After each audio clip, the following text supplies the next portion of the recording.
한국은 오래전부터 온돌 문화입니다. 바닥에서 난방을 하는 거죠. 바닥이 따뜻하니까 바닥에 앉아요. 그러니까 가구는 자연스럽게 벽으로 밀려나죠. 수십 년을 살다 보면 집이 이제 나를 위한 공간이 아니라 물건을 위한 공간이 되어버립니다. 살림이 엄청나게 많을 수밖에 없고 물건이 너무 많아져서 그것을 담기 위한 가구도 또 많아질 수밖에 없죠. 중장년층에게 필요한 공간 변화는 더 넓은 집이 아니라 더 가벼운 다이어트가 잘 된 집입니다. 집안 살림들도 과감하게 정리를 하셔야 돼요. 세 가지 정도로 좀 정리를 해서 말씀드리겠습니다. 첫 번째는 안녕하세요. 실내 건축하고 있는 김지호라고 합니다. 반갑습니다. 가구도 깔끔하고 청소도 좀 잘했는데 이상하게 우리 집이 어수선해 보인다면 이거는 좀 배치의 문제일 확률이 있을까요? 청소도 하고 정리도 하고 가구도 멀쩡하다. 그런데 어수선해 보인다면 배치에 문제가 있나 하고 다시 생각해 보는 게 맞겠죠. 정리를 마쳤는데도 집이 어수선하다면 그거는 물건의 문제가 아니라 시선의 흐름과 동선의 병목 현상 때문일 확률이 높습니다. 우리 뇌는 공간을 볼 때 카메라처럼 전체를 한 번에 찍지 않아요. 한 씬이 아니에요. 시선이 이 가구에서 저 가구로 이렇게 한 곳으로 흘러가는데 그 흐름이 막히거나 높낮이가 이제 들쑥날쑥하면 뇌가 시각적으로 여기 계산할 게 많다, 정보가 많다, 복잡하다라고 인식을 한다고 해요. 그래서 물건은 하나도 안 늘었는데 어수선하게 느껴지는 거죠. 동선도 마찬가지입니다. 소파 끝이 통로를 좀 막고 있으면 우리는 무의식 중에 몸을 비틀면서 지나가게 되고 그 작은 불편함이 하루에 수십 번 쌓이면 그 집에서 자체가 답답한 집, 불편한 집으로 느껴지게 될 수밖에 없는 거죠. 그래서 가구 배치라는 게 단순히 물건을 놓는 행위가 아니라 그 안에 공간을 활용하는 질서를 설계하는 일입니다. 가구 배치에도 기본적인 공식이 있다라고 들었는데요. 제일 중요한 공식 3가지가 있다면 어떤 건지 정리 부탁드릴게요. 공식이라기보다는 배치를 할 때 이제 효율적인 우선순위 정도로 생각하시면 될 것 같습니다. 이걸 듣고 나서 가구 배치를 한번 둘러보시면 이해가 되실 거라고 생각을 합니다. 첫 번째는 가구보다 주인공을 먼저 정하라. 주제를 정하라. 이것은 초점의 법칙입니다. 이 전문가들이 배치에서 가장 먼저 하는 일이 뭔지 아세요? 그게 가구를 들여놓는 게 아니라 이 방에서 주인공이 누군가, 무엇인가를 정하는 겁니다. 어떤 공간, 어떤 방에 들어섰을 때 시선이 가장 먼저 닿는 곳, 그리고 가장 오래 머무는 곳이 어딘지를 먼저 정하는 거죠. 그래서 그 중심이 정해지면 나머지 가구들은 자연스럽게 그 주변으로 자리를 잡습니다. 예를 들어서 우리가 이제 호텔을 들어가면 보통 예술작품이나 거대한 조각품, 아니면 굉장히 큰 대형 캔버스 그림 같은 것들, 명품들이 입구에서 우리가 처음에 들어갔을 때 시선을 장악을 합니다. 아니면 아예 로비의 밖에, 창밖에 아름다운 풍경이 커다란 창으로 펼쳐지고 있죠. 이게 일반 공간과 차별화된 아주 고급스러운 공간이다. 이 호텔은 이 정도 품격이 있다고 아예 그 출입을 하는 시작부터 시각적으로 어필을 하기 위해서 계획된 겁니다. 반대로 그런 중심점, 구심점이 없으면 아무리 좋은 가구를 사둬도 시선이 방 안에서 갈 곳을 잃고 헤매게 됩니다. 많은 분들이 이 순서를 거꾸로 하게 되죠. 가구를 이거저거 먼저 사서 놓고 여기다 놓고 저기다 놓고 하면서 어딘가 허전하다거나 중심이 없다고 느끼는 거죠. 그건 허전한 게 아니라 처음부터 주인공, 컨셉 자체가 약하게 내지는 주제가 없이 시작했기 때문입니다. 거실이든 방이든 어떤 공간을 컨셉을 정하고 주제를 정해서 사용을 하면 보기에도 좋고 사용하기에 효율도 좋습니다. 공부하는 방이라면 학습을 주제로, 수면방이라면 들어가기만 해도 잠이 올 수 있게 만들고 막연하게 이것저것 다 섞어 놓지 마시고 컨셉을 명확하게 하시면 아주 좋다고 강력하게 권해드리겠습니다. 두 번째는 통로, 폭 75cm의 법칙이라고 말씀드리겠습니다. 동선의 법칙이죠. 사람이 몸을 틀지 않고 편안하게 지나가려면 최소 75cm 정도가 필요합니다. 우리 예를 들어 식당이나 좀 분식집 같은 데는 좀 규모가 작잖아요. 그래서 이제 테이블과 테이블 사이가 거기는 예전에 기준이 한 60cm 정도 틀어놨어요. 그러면 예를 들어 겨울에 좀 두꺼운 옷을 입거나 아니면 가방을 메고 있거나 지나가면 걸려서 다 흔들려요. 그래서 이제 사람이 몸을 틀지 않고 편하게 지나려면 75cm가 필요하다라고 국제 인테리어 설계 기준으로 정해져 있는 치수입니다. 그래서 그렇게 알고 계시면 되고 60cm 정도는 우리가 이제 미닫이 옷장, 붙박이장들, 미닫이 옷장의 문을 열었을 때의 문짝의 폭을 거의 대부분 60cm 폭으로 잡아요. 그 정도를 해야 방 안에서나 이런 공간에서의 면적 손실이 적기 때문에. 그래서 그런 부분들을 참조하시면 좋겠습니다. 그리고 가구를 배치한 다음에는 줄자로 그 통로폭을 직접 재보시는 걸 권해드려요. 그래서 75cm가 안 되는 구간이 있다면 그곳이 하루에도 수십 번 스트레스를 만들어내는 병목 지점이죠. 의식하지 못해도 몸이 스트레스를 받습니다. 그 작은 불편함이 쌓이면 그 집 전체가 답답한 집으로 느껴지게 됩니다. 특히 그 소파 끝과 뭐 TV 장식장 사이, 뭐 식탁 의자 뒤로 뺐을 때 통로, 침대 옆 공간, 이 세 곳만 재봐도 집의 동선이 얼마나 막혀 있는지를 바로 알 수 있습니다. 세 번째는 굉장히 중요한 얘기인데 가구 그룹핑이라고 표현을 하겠습니다. 이것은 용도의 법칙이라고 얘기를 할게요. 가구를 이 가구 저 가구를 벽을 따라서 띄엄띄엄 이렇게 놓으면 정돈된 것 같아도 묘하게 허전하고 산만합니다. 이게 반대로 용도가 같은 가구들을 하나의 클러스터 내지는 뭐 섬처럼 묶어 놓으면, 집단을 해 놓으면 공간 안에 질서가 생기는 거죠.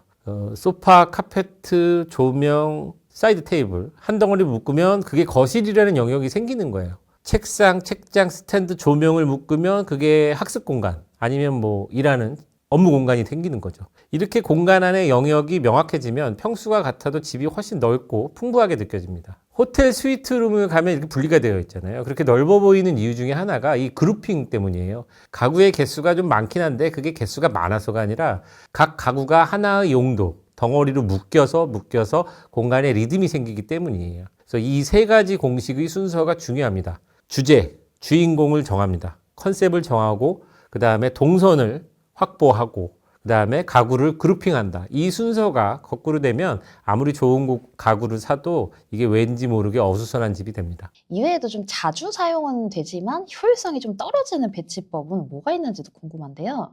이 주제에 대해서 좀 말씀드릴 게 많습니다. 우리나라 거실의 배치 공식이죠. 모든 집이 이렇게 생겼습니다. 너무 신기한 일이에요. 모든 집이 이렇게 생겼어요. 그래서 소파는 벽에 붙이고 맞은편에 TV, 중앙에 테이블, 대부분 이렇죠. 근데 유럽이나 미국 거실 사진 보면은 좀 다르죠? 다르게 느껴집니다. 그 이유가 뭘까요? 이거는 단순히 취향의 차이가 아닙니다. 취향이라면 우리나라 사람들 전부 다 그렇게 같은 집들이 취향이 같을 수가 있을까요? 이유는 문화와 건축 구조가 만들어낸 근본적인 차이라고 볼 수 있어요. 자, 설명을 좀 해보겠습니다. 한국은 오래전부터 온돌 문화입니다. 바닥에서 난방을 하는 거죠. 바닥이 따뜻하니까 바닥에 앉아요. 바닥에 눕고 아이들은 바닥에서 놀고 상을 펴서 바닥에서 먹습니다. 그러니까 가구는 자연스럽게 벽으로 밀려나죠. 바닥 가운데 중앙은 비워두는 게 당연한 생활 방식이에요. 근데 거기다가 등 뒤가 단단한 벽으로 막혀 있어야지 좀 안정감이 있으니까 소파를 아예 그냥 벽으로 딱 붙이는 거죠. 그래서 이게 우리 몸에 그냥 그렇게 오랫동안 새겨진 겁니다. 뭐 다른 집을 가봐도 별반 다를 게 없으니까요. 그런데 서구권은 처음부터 입식 문화입니다. 바닥은 그냥 지나가는 곳이에요. 바닥에 난방이 되어 있지 않거든요. 대신에 시선이 머무는 곳, 대화가 모이는 곳을 중심으로 가구를 배치합니다. 그래서 시선이 모이고 대화가 모이는 곳이 대표적으로 이제 벽난로 같은 걸 연상하시면 돼요. 그래서 거실이라는 개념이 벽난로 앞에 이렇게 둥그렇게 내지는 디귿자 형태로 소파와 이것들이 세팅이 되어 있는 걸 많이 보셨을 거예요. 해외 자료에서는. 소파를 방 중앙에 띄워놓고 그 앞에 이제 러그를 깔고 주변에 의자를 둘러앉히는 그걸 이제 플로팅 배치라고 하는데 그게 자연스러운 이유입니다. 소파 뒤에 생기는 공간이 우리처럼 벽에 붙이는 게 아니라 그 뒤에 생기는 공간이 그냥 이동 공간이에요. 거실과 다이닝 공간을 나누는 경계선으로 활용합니다. 소파 등받이가 칸막이 역할까지 하는 거죠. 결국 한국 거실은 바닥을 위한 공간으로 진화를 했다고 보고 서양 거실은 시선과 대화를 위한 공간으로 진화를 했습니다. 자, 여기서 문제는 지금 우리가 온돌 위에 입식 가구를 놓고 살고 있다는 거예요. 생활 방식은 이미 소파에 앉고 의자에 앉는 입식으로 바뀌었는데 가구 배치는 아직도 바닥을 비워야 한다는 온돌의 기억을 따르고 있습니다. 그 간극이 지금 한국 거실이 어딘가 어수선하고 언밸런스한 거예요. 비효율적으로 느껴지는 근본적인 이유 중에 하나입니다. 다시 얘기하자면 현관을 열고 들어와서 공간이 좌우로 나눠지죠. 한쪽은 거실, 한쪽은 주방. 그 거실의 벽면은 소파, 맞은편은 TV, 뭐 안마의자 있고 나머지 벽은 베란다 창, 그거의 반대편은 주방. 모든 집이 이렇게 살고 있어요. 평수만 다를 뿐. 이게 건설사에서 아예 구조를 정해버린 겁니다. 근데 바닥은 온돌 문화라서 엉덩이를 바닥에 대고 앉아요. 그래서 소파에 올라앉는 게 아니라 소파를 등받이를 대고 바닥에 앉습니다. 그런데 주방 문화, 이 음식 문화가 엄청나게 발전하면서 아일랜드형 주방이 엄청난 유행이 되고 그것도 아주 제대로 만들어진 아일랜드 주방을 선호해요. 예전에는 테이블만 이렇게 거실 쪽으로 나와 있는 정도였었는데 지금은 아예 천장에 후드까지 설치해서 거기서 메인 요리를 하는 거예요. 이거는 이제 몇 가지를 얘기할 수 있는데 가족 공간의 중심이 거실 공간 중심에서 주방 중심으로 바뀌었다는 증거입니다. 또 하나 거실 소파 주변의 공간이 효율적이지 않기 때문에 이렇게 됐다라는 반증이에요. 그러니까 주방의 입식 스타일과 소파 주변의 좌식 스타일이 혼란스럽게 섞여 있는 것이다. 이게 혼란스럽지 않으려면 예를 들어 그 거실과 주방의 길이, 면적이 넓으면 그럴듯하게 분리됐다라고 판단할 수 있겠죠. 근데 보통 그렇지가 않으니까요. 그 안에서 아일랜드 테이블과 이 소파 그리고 이 바닥에 앉는 것이 이 세 개가 참 어우러질 수가 없는 공간들이 완전 혼란스럽게 만들어진 거죠. 이 부분에서 추가 설명을 하자면 우리나라 아파트는 건축 방식 자체가 벽식 구조예요. 그래서 집안의 벽들이 아파트 건물의 골조라고 말씀드렸어요. 골조 자체로서 힘을 받고 있는 중심이 되는 내력벽 구조예요. 그 내력벽은 변경이 원칙적으로 불가능하다고 말씀드렸고요. 근데 반면 해외에서는 일정한 간격으로 있는 기둥식 구조예요, 아파트가.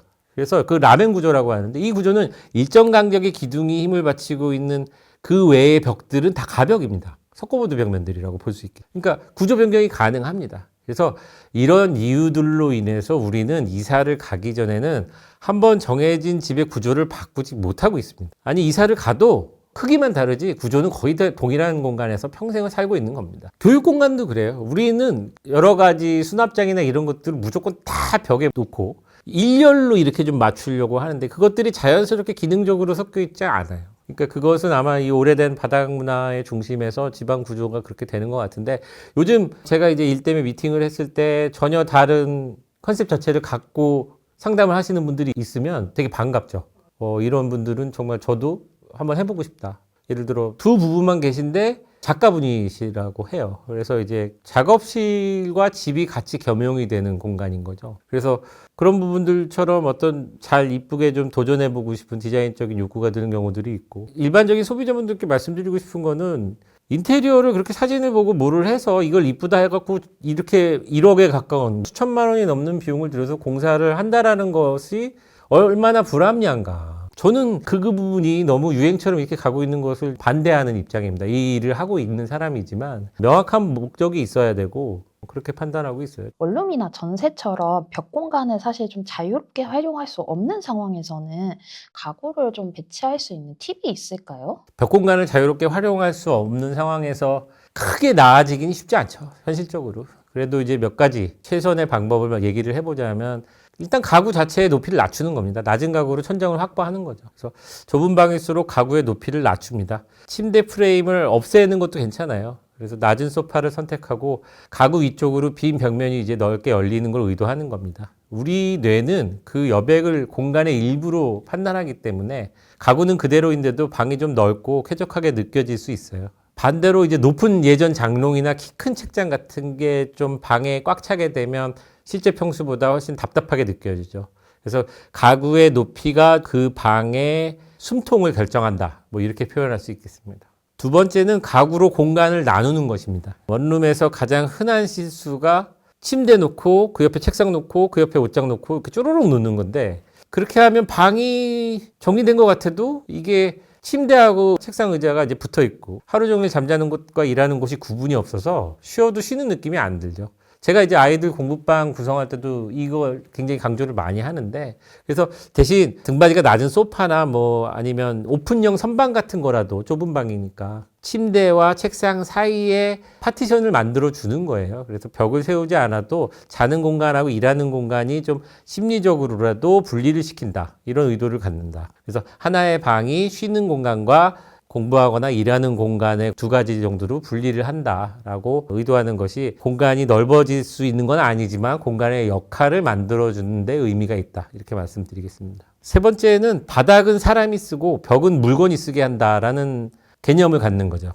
공간이 부족하다고 느끼면 반사적으로 바닥에 수납 가구를 이제 뭐 드리려고 하는 경우가 많은데 이게 악순환입니다. 그래서 해법은 시선을 위로 벽으로 올리는 거죠. 그래서 일반적으로 뭐 120짜리 수납장을 바닥에 두면 그만큼 면적이 바닥에서 사라지는 거죠. 근데 그냥 같은 벽면에 스페이스홀이나 뭐 타공판의 선반 종류가 요즘에 굉장히 많아요. 이쁜 것들도 많고 그것들은 굉장히 유동적이어서 바닥은 온전히 비워두면서 그 수납 공간들을 상부 공간을 많이 쓸 수 있어요. 물건이 공중에 띄워놓는 거죠. 그래서 바닥이 보이는 면적이 좀 넓어지게 되면 방은 실제보다 좀 넓게 느껴질 수 있다. 이 시스템의 또 다른 장점은 가변성이 있으니까요. 그래서 오늘은 책을 꽂고 내일은 모니터를 거치하고 다음 달엔 옷걸이로 바꿀 수도 있어요. 그래서 공간이 내 라이프 스타일을 따라오는 거죠. 설치할 때의 한 가지 뭐 팁이라면 그 스페이스월이나 선반들이 벽지랑 같은 색깔인 게 훨씬 낫습니다. 수납 시스템과 벽이 하나로 보이게 되면 공간이 끊이지 않아서 훨씬 넓어 보일 수 있겠습니다.